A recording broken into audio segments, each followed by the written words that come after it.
We are here with you now, Zach, and wish to use this moment as our opportunity to share with your audience the reality of what it means to be the most profound version of you. The most profound version of you is, in fact, the most real, most authentic, most uncontrived version of you. This transmission today is one in which we are going to dig into greater detail on the topic of what it means to be an authentic expression of your higher self. There is much to say around this understanding of what it means to be the authentic you.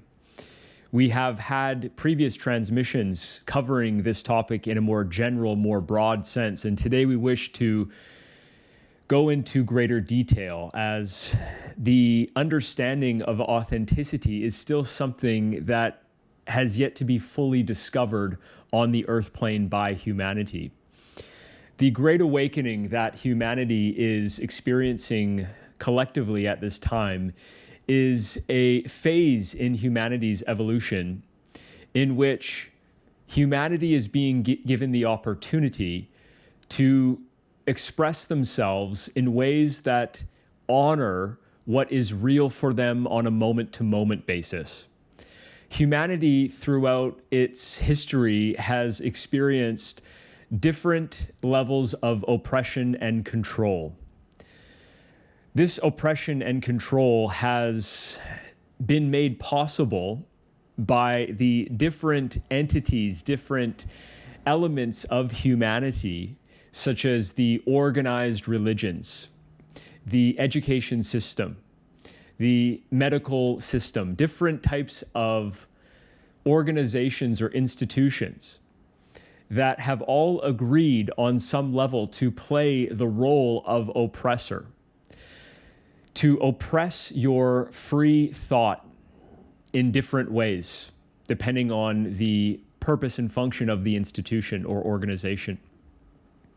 However, this oppression that humanity has experienced throughout its history is not one of victimhood. And what we mean by this is that the greater civilization, humanity that feels as though they are repressed, or oppressed rather, are not oppressed because they are in fact weaker than the institutions that they see as their oppressors.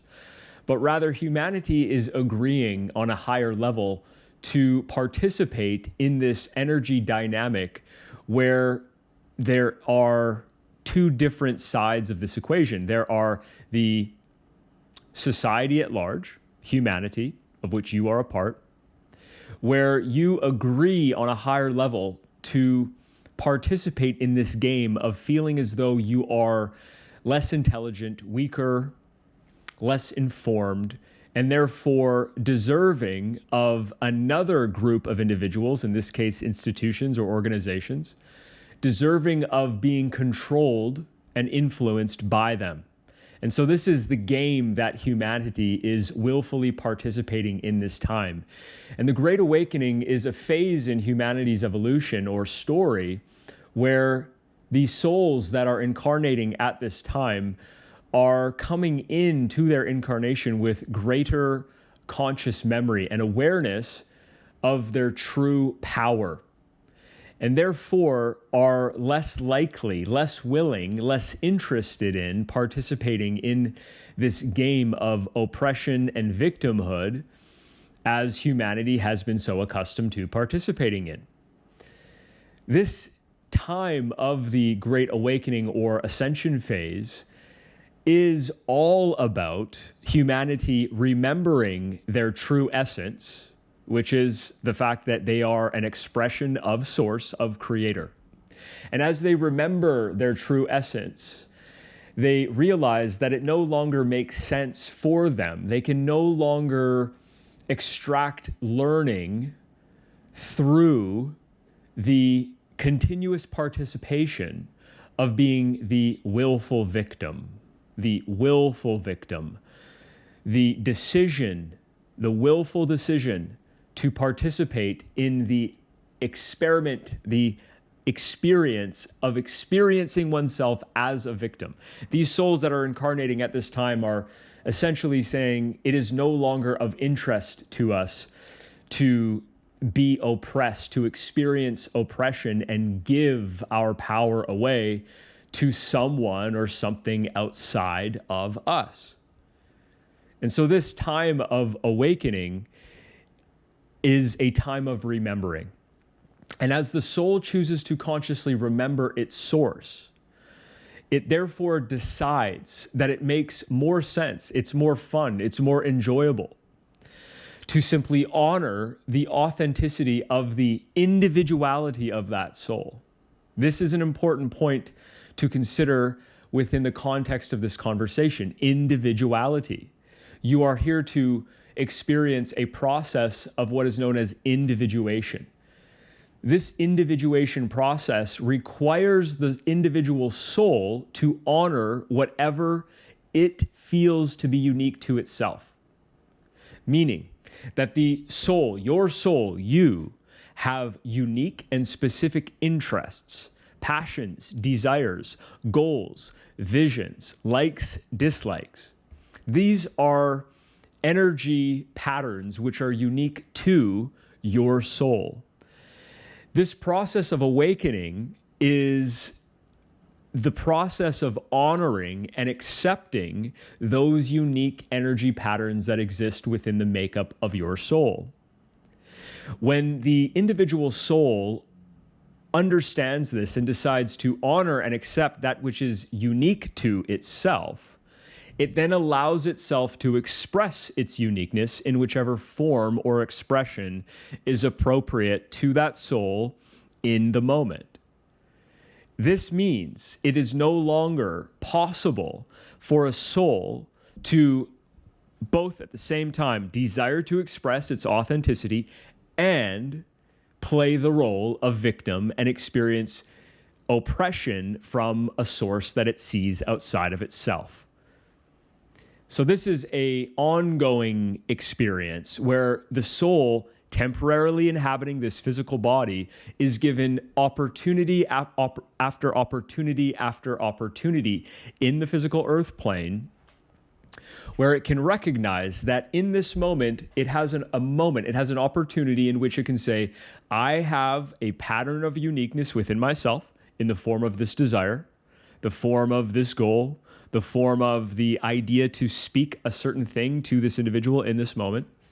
And this is my moment. This is my opportunity where I can practice what it means to truly know my authentic self by honoring the authenticity within me in this moment. If I'm aware of what is true for me and authentic to me in this moment, and I honor that by allowing myself to express that authenticity, then I am embodying my authentic self. I cannot embody my authentic self if I am choosing unconsciously to hold back or restrict my authentic expression. And so this is what it means to embody.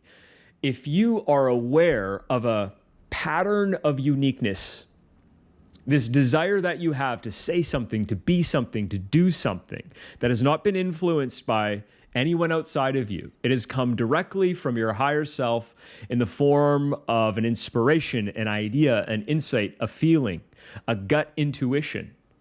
As you become aware of this, and then you have the courage to bring that awareness into the physical form, which includes speaking words as well. That is the physical expression of something you are aware of consciously. As you have the courage to do that, you are then bringing the authenticity of your higher self into your physical body, and this is what it means to embody your authenticity.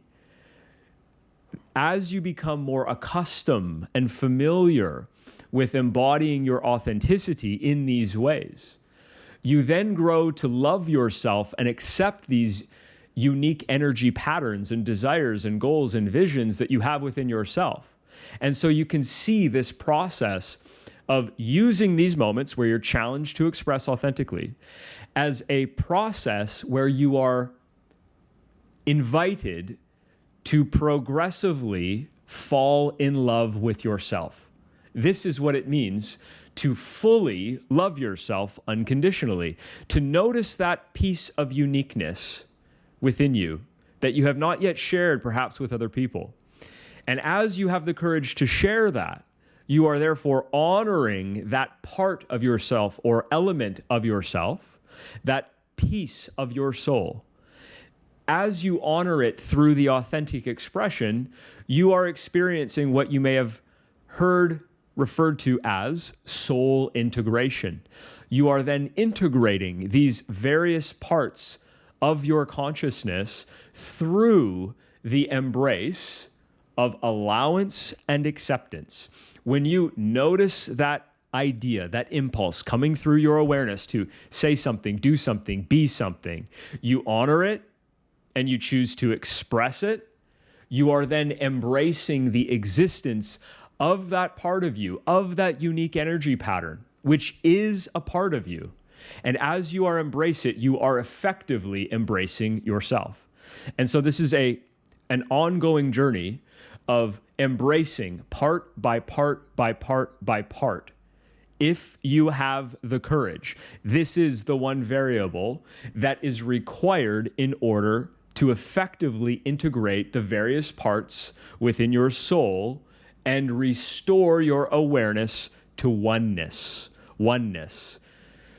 Courage is that variable. It requires courage to face what you had been previously unwilling to look at, to confront, to bring into your conscious awareness. And this is what it means to repress. The fear-based ego will not have the courage to look upon something within itself, something within your psyche, your consciousness, that it has learned over time to see through the lens of shame or guilt because of the opinions of society or religion or whatever, some external source that says, this part of you, this idea you have, this such and such is considered by humanity, by religion, by whatever, to be unworthy of love and acceptance, and therefore its existence is shameful. As the individual learns to adopt that mindset, they turn against the parts within themselves and form a split within their consciousness where they end up judging themselves. They end up judging these parts of themselves that have formed for very good reasons. Through the eyes of spirit, through the eyes of source, your creator, all parts are worthy of love. This is why the creator resonates or calibrates at the frequency of unconditional love and beyond. It is like the rays of the sun shining. The sun does not decide who is worthy or deserving of its sunlight. The sun simply shines. It is up to you to decide whether you would like to receive the sunlight that the sun is so graciously providing to you unconditionally. It is no different. This analogy is one of the clearest ways in which we can express your complete and total deservedness for your own acceptance, your own embrace of yourself. So we would encourage you in this moment to take away from this transmission the teaching or the practical step that you can deploy in your life going forward. Notice when you have a moment in conversation with someone, as an example, where you have this opportunity to express something that feels right, true, real to you. Something that you may have previously been unwilling to express out of fear, guilt, or shame. Some form of judgmental projection about yourself. And have the courage to express, not so that you can receive the approval of the other person, but only so that you can show yourself that it's safe to express your authenticity. And in this moment of courageously sharing your authenticity, you will then provide yourself with the awareness that it's safe. You will provide yourself with the awareness that it's okay. And this will be a moment of your integration.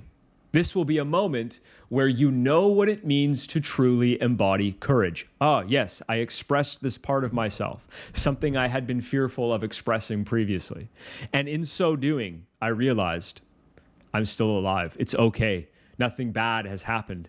Even if there was judgment or condemnation or a strange look from another person, that didn't actually affect me in the way that the fear had tricked me or tried to convince me that I thought it would affect me in.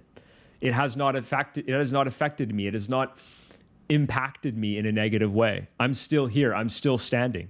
And so you use these moments where you can practice what it means to embody courage by expressing your truth in the moment. This is the essence of what it means to awaken, because as you awaken in this way, you are awakening to the truth of what you are, and the truth of what you are is love.